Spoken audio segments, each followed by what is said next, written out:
In case you're hearing this video and you're wondering what it's all about, I'm reading The Confidence Gap, A Guide to Overcoming Fear and Self-Doubt by Russ Harris, just the forward at this time, because I have a group that we get together to practice the principles of this book and do the assignments, because we are a like-minded group of people who are set to actually see through what it is that they want to do, set goals, and actually achieve them. So I'm reading the forward right now, and I'm going to place this on a Google Doc that I have for the group that I'm in.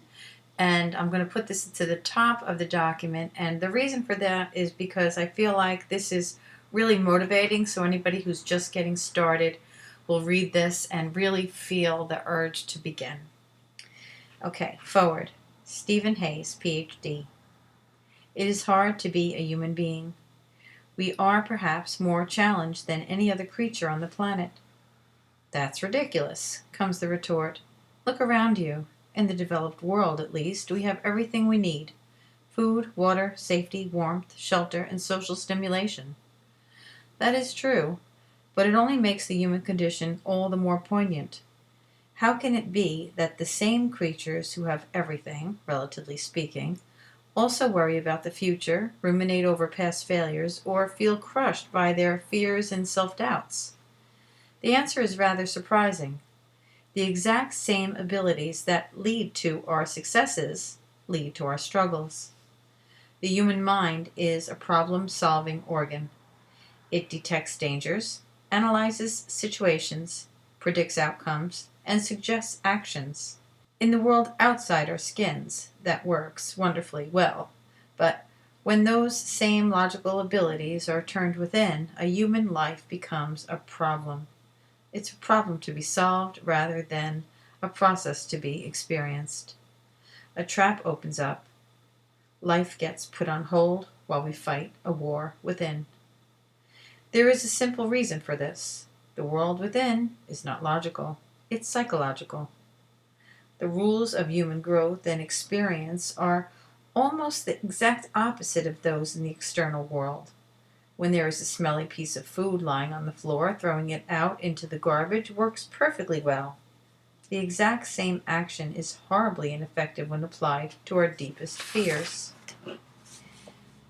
If you at this moment are caught in an intense struggle with self-confidence, you are profoundly lucky. Profoundly, life has dealt you a winning hand. Let me explain. Most people dealing with confidence issues are living life like a person with their foot caught in a heavy animal trap. Most will think the problem is within them, not the trap they happen to step into. They will hobble down the street in pain, slowed down by the trap. Maybe that is rather like where you are right now. So why are you lucky? Well, for one thing, you know your foot is ensnared. Many who are caught in this trap do not. They just slog on, trying to ignore the pain. You're also lucky because you have in your hands a scientifically proven method of springing that trap.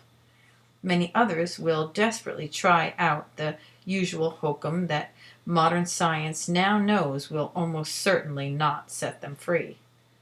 And you are lucky because if you learn how to deal with confidence problems, you will be far, far better prepared to cope with other problems that work in the same way if, or more realistically when, they grab you. Your suffering was the price of admission, but it has already been paid. Enough is enough. Now it is time for the challenging fun of learning and transformation. It is going to be a heck of a lot more joyful to move ahead in life without dragging those heavy, hurtful traps around with you wherever you go. Fortunately, the book you are holding is going to help you see precisely where the gap lies between a lack of self-confidence and doing things that will work. And if you give this book a chance, you are likely to find a psychologically workable way forward. That last statement is not a guarantee. It is a prediction. Russ does not talk very much about the science underlying this work, but it is voluminous and growing. The basic science of mind you see in these pages covers at least 150 studies and is indirectly supported by hundreds more. They all show that most people who read these books improve significantly, provided that they read them carefully and practice their methods. In this brilliant book, he shows us exactly how the gap forms and teaches us the rules for human growth and transformation. Russ is perhaps the clearest writer of the Acceptance and Commitment Training ACT universe, and one of the most gifted clinicians and talented trainers. He has an amazing ability to make the complex seem simple, and he has done it yet again in this volume. I've been working on ACT for 30 years, and I'm sitting here and I'm feeling deeply moved, energized, and schooled. Russ has opened my eyes again. If you could be released from your struggle with self-confidence, wouldn't you consider yourself lucky? If you could learn something profound that would be of use to you in the rest of your life, wouldn't you thank the fates that gave you the keys to the more liberated path? On the other side of your struggle, you may come to see the words I began with this differently. It is hard to be a human being.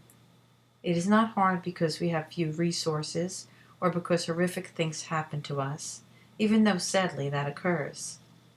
It is hard for us all because it is tricky to have our logical minds, the sources of our greatest strength and achievement, so seductively invite us into a trap. You're about to learn how to respectfully decline that invitation. How lucky is that? Peace, love, and life. Stephen C. Hayes, Professor of Psychology, University of Nevada, author of Get Out of Your Mind and Into Your Life.